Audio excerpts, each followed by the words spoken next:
Alright guys, what's happening? Today is Tuesday morning. And I had a couple, well, I had one request. So I figured I would just take you on this walk down my road, Street 20. Might as well start from right outside my door. This place right here across the streets is where they have all that delicious grilled seafood every night. Unfortunately, they only do it at night. What can you do? Well, right next door is the Sunflower Restaurant. They still have yet to change their Google name on Google Maps. If you're looking for the Sunflower Restaurant, you will want to look on Google Maps under Big Chroma. K-R-O-M-A. Big Chroma. That is what they were known as when I got here, actually. And for some reason they changed the name but never updated their Google Maps or whatever. People have said they've been here before. One guy said he'd stayed right here on Street 20 down the road. And he wanted some footage. There's another nice restaurant that just opened up, fairly new. Watbo Kitchen. Of course, the laundromat. Yes, I'm not sure exactly when he was here last time. I believe it was a few years ago, but this place, it does change. Progress may be slow, but it is certainly happening. This place here is another place at night. They will grill chicken, duck, and I believe even some pork. There's the Local, a bar right down the road.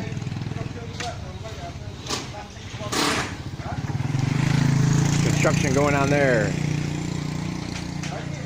This place has really come along. It used to look pretty run down, and just in the last few weeks, they've really made some good improvements. It looks really nice. There's a nice little table, coffee shop.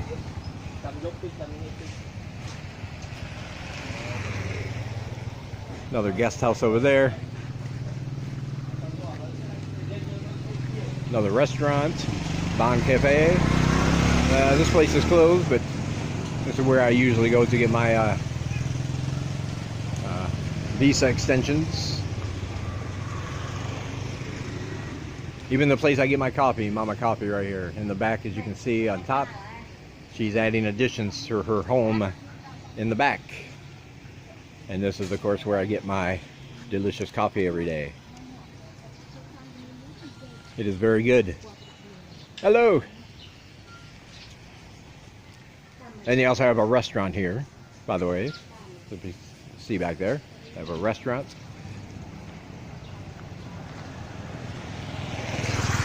There's another guest house, restaurant, and bar. The thing about these guest houses is, most of them you do not have to be a guest there if you want to come in and just get something to eat or have a few drinks. You can just walk right in and order something.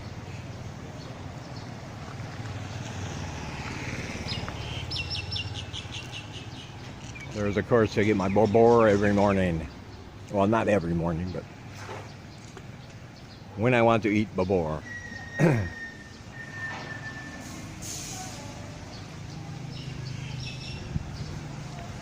And of course, as you can see up there, more apartments. And here is where the man I was talking about stayed before. He wanted a closer look at the old Aspara market. This is it right here, little corner store, guest house on top, and the store, of course, down below. And every morning they have a menu, as you can see up there, where they will serve you different types of food, whatever you want. They do a brisk business, although not everybody recommends the restaurant. people have had issues with how much they charge sometimes. So I can't speak on that because I've never eaten there. But as with anything, you should probably do your research just to make sure you're paying the right price. Yeah. There's the front of the new Aspara. They have a couple ATMs here. One for ANZ. That one over there from ABA Bank. So whichever one you choose to use, you have a couple different choices here. Now I'm on Watbo Road. And Watbo is a sort of a main thoroughfare through this part of town. Very busy. All kinds of businesses, travel agencies. They have a wing office down there. And down there is where you would get to Highway 6, the main road going in the opposite direction. And you get on Highway 6, you can get to many, many places. You can get to Angkor Wat from Highway 6. You can take it to head out to Phnom Penh if you want to, going the other way. Or is it the same way? Might be the same way, I forget. Because of course I've never been to Phnom Penh, so I would have no reason to know this. Yeah, like I said, a really busy road. You have to watch not only traffic coming from that way and that way, but also from behind you, because they will cut this corner short right here on their motorbikes. And take that corner pretty sharp, so you do want to be careful.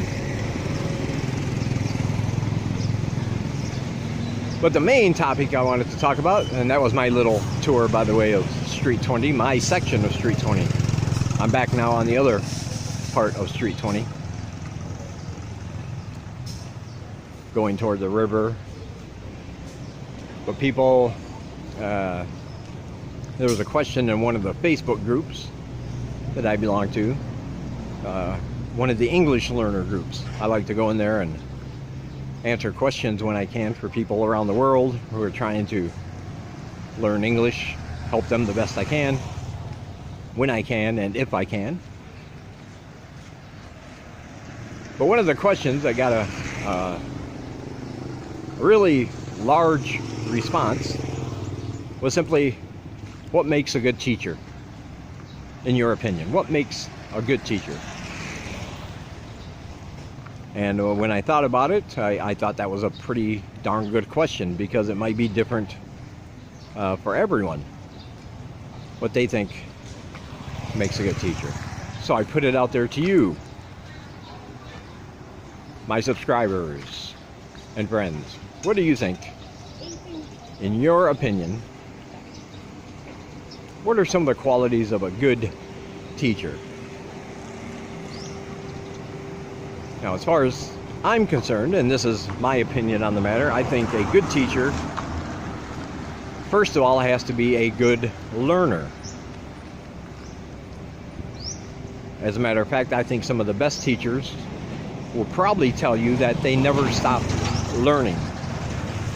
They didn't just gain the knowledge they needed for whatever it is they were teaching and then said, okay, I'm good to go, I'm done with it, I have all the knowledge, now I can teach it to others.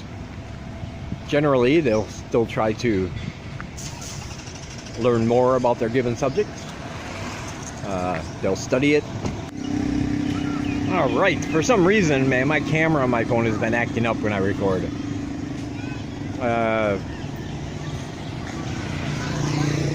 It acts really sluggish and slow, and sometimes it'll stop recording, like it just did back there, and I didn't realize it for no reason at all. It just stops. And right now, the way I'm seeing this video, it's coming out all choppy and laggy for some reason. I don't know why. But what I was saying was, a good teacher has to be a good learner. They gain the knowledge they need to teach, but then they should continue their own learning to find new techniques to teach, different ways to engage the students to teach. And of course, new methods come up all the time to make it easier for students to comprehend some of the more difficult points of what is being taught. And I think a good teacher will always be learning these for his or her classroom. I can tell you personally that I spend an embarrassing amount of time watching English lessons. Yes, English lessons on YouTube from different teachers. I do that for a couple of reasons. Number one, they might have an idea. They might present something in a way that I'm struggling with to teach my students. Usually if I find, or that I don't feel as if my students quite got a lesson, what I'll do sometimes if I can't find the solution myself is go to YouTube, look for that particular subject, and there'll be any number of videos of people giving that same lesson. And sometimes they do it in a way that makes me think, wow, I should have done it that way. Look how easy they made the explanation. Very good, and I'll take note of that and try to use that in my teaching. But I also use it to find ways not to teach, because for every video you have of somebody who has a new great technique or has a great teaching style that you can kind of adapt into your own, there will also be some that I will just look at and say, I don't want to be like that teacher. I don't want to teach like that. I don't find it interesting. I don't think a lot of people would find it interesting. The information might be correct. Perhaps it's a bit dry. Perhaps it's not as entertaining as it could be. And a bored student is a student. What I was saying before I was so rudely interrupted again with my camera, I do not know what's up with it. It just cuts off periodically. But what I was saying was a bored student is a student who is not learning. I can tell you that from experience. So I will not only find ways to implement the good teaching approaches that I see, but I will also make note of the ones that I find less interesting, that I would not care for, and try to avoid doing those things in my class. And I think when people have this idea about learning, they think it's just sitting down and reading things and memorizing things, and that's part of it. But learning is also, as I just said, finding new ways to actually do things. It doesn't require a lot of book knowledge. Maybe you just need to change your approach to how you're doing it, instead of sticking to your guns and saying, well, that's my style, and if they don't get it, then I don't care. So yeah, what I'm saying is, in my opinion, one thing that makes a good teacher is if they are willing to learn themselves and continue to learn. Another thing I think that makes a really good teacher is empathy. Now, I'm not a very sympathetic person, but I do have empathy for people. I try not to think in terms of, you passed or you failed. I try to think in terms of why. I try to think in terms of why did they fail? What was the reason behind it? Were they just having a bad day on the day we took a test? We all have those. Was there a gap in what they learned? Perhaps they missed a week for some unknown reason. As I mentioned before, that happens over here quite frequently. And maybe they failed that portion of the test because they didn't have the knowledge. Or, and sometimes, what I was saying is sometimes we have to look inside ourselves. Is there a different approach I can take with a student to help them understand the material better? Was there a lack of communication between myself and the student? There could be any number of factors why one student passes and one student does not. And I think it's more than just simplifying it by saying one student paid more attention and the other one didn't. Because there could be many factors involved. And I think trying to recognize those patterns and changing it up when you need to is one of the signs of a good teacher.